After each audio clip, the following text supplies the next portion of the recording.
Assalamu alaikum. Let's cook.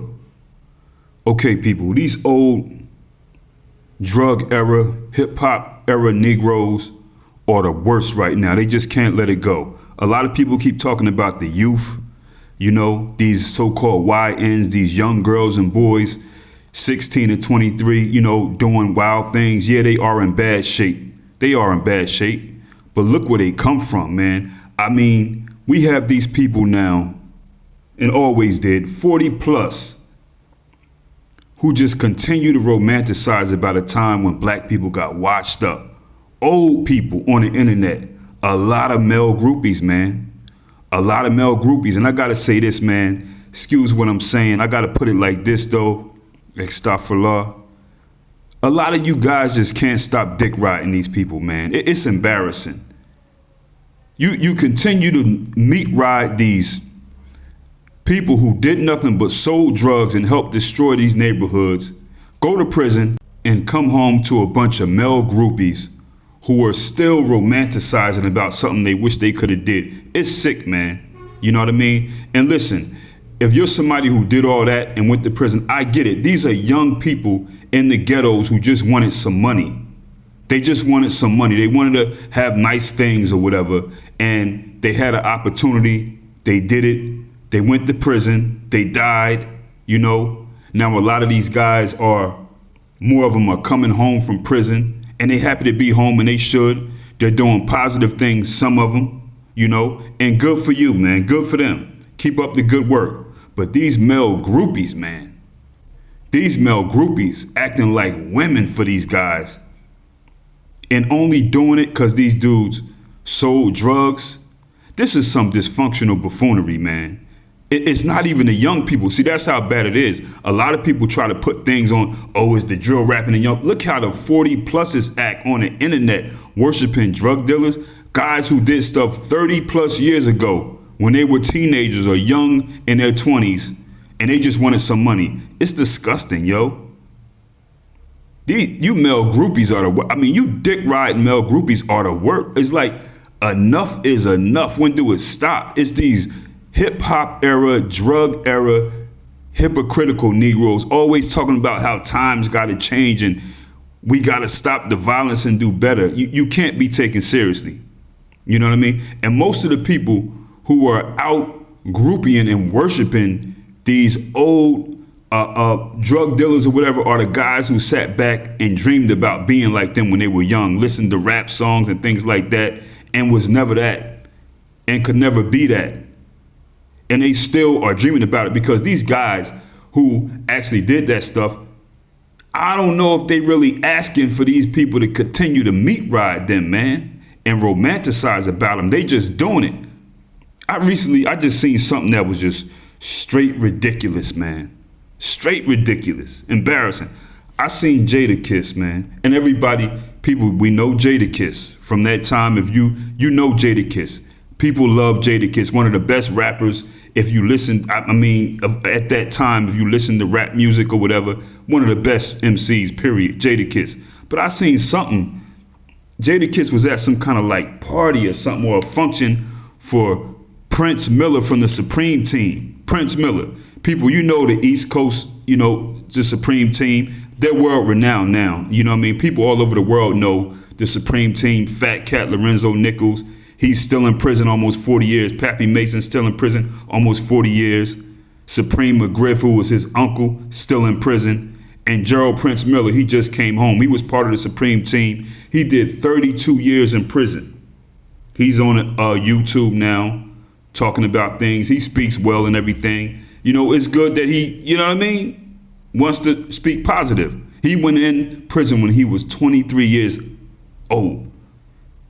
And Jada Kiss at this function that they were having for him, he comes out with a mic and introduces this man, he introduces Prince Miller as a hood superhero. That's what Jada Kiss said. Jada Kiss is 50 years old, man. How was Prince Miller a hood superhero? He went to prison at 23, sold drugs for the white man. He was a young black child that wanted some money. I get it. But ultimately, all he did was sell drugs and was able to buy a couple outfits and clothes for a few years and help the white man destroy black communities, crack babies, sell drugs, violate women, kill people. That's what he's known for. And Jada Kiss at this age calls him a hood superhero. He didn't even live on his own past 23. He didn't have nothing, yo. But because I guess people like Jada Kiss, is a whole lot of them, romanticize about what they wish they could have did at some point, or what, I don't know. It's really weird. It's like a mental illness, man. Still at this age though, this man's a hood superhero. I'm like, Jada Kiss is a young black man from the hood, okay, who had a dad that got up, went to work every day, make sure he had what he needed, paid for him to go to private school, and to this day, him and his father still have business together. They got a coffee company, a coffee business. And you call this dude who did nothing but sell drugs and kill people a hood superhero that disappeared at age 23. Like, come on, man. That just made Jada Kiss look like the ultimate bozo to me at his age. A lot, and the people get upset about that. These old guys, man, these old dick riding guys, man, these hip hop era, they really get really upset when you say stuff like that, man. And they look so bad and hypocritical. I mean, come on, man. Come on. Did you see how black people were acting when Big Meech was being released? I said, these Negroes are the worst. And they talking about the youth. I'm talking about the 40 pluses still romanticizing about something they wish they could have been 30 years ago, yo.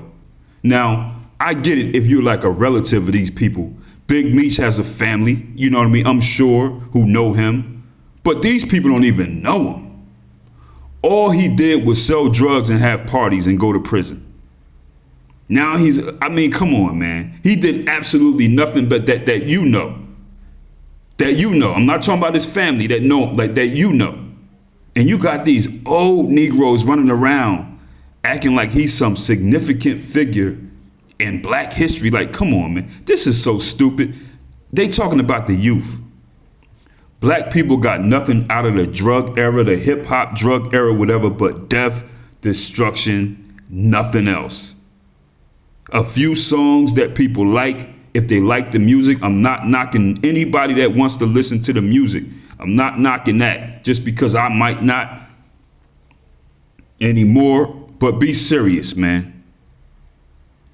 Most of these male groupies, they never even met these people. They never lived in that life, but they fantasize about it. And most people are dead, you know what I mean? And you have a bunch of these old male groupies, 40 up. I could see acting like women, yo. I could see, you know what I'm saying?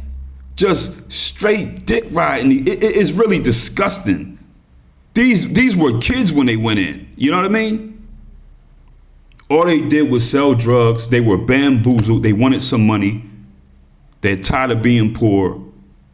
All they did was help the white man destroy the black communities at the end of the day. I'm not saying that the white man is the ultimate bottom line for everything bad. I know that. But I'm saying, though,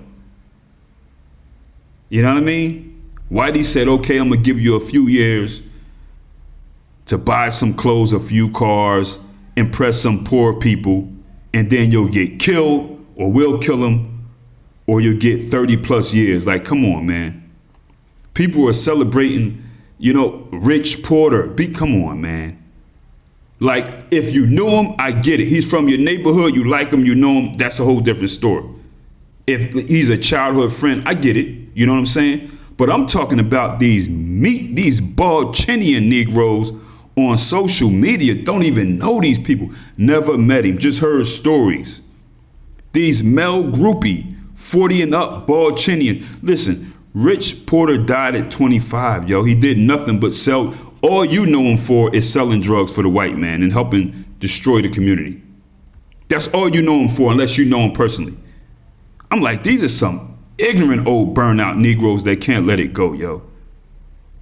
You know what I mean? And I'm not, and the heat is more towards the people, not these people that sold. All they was just some young black people who felt oppressed, poor, no opportunities. They wanted some money, man. Some people made some rap songs about them, and you still got these guys. Some of them is 60, yo. Can't let it go. And then you get these dudes talking about, I want to talk to the youth. The youth don't even know you, man. They don't want to talk to you, yo. They're not stupid. That's why they don't respect you. 1 foot in, 1 foot out, nigga. They don't respect that. You know what I mean? They don't even care about these old, you know what I mean, people who could be their grandparents from the hip hop drug era. They have no clue who they are till you keep beating them in the head with it, talking about it because, you know, you an old Negro bald chinian. You know what I mean? It's crazy, yo. I mean, look, listen, the police, the white cracker police officers, especially the NYPD, they made more money from the drug era. They have their white kids going to schools and opening business off of drug era money more than black people ever made off of it. Okay?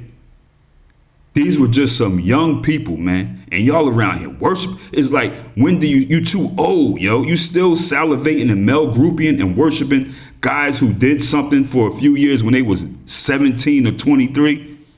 Yo, let it go, man. It's embarrassing, man. These some meat. This is oh man, it's embarrassing. Anyway, people, easy.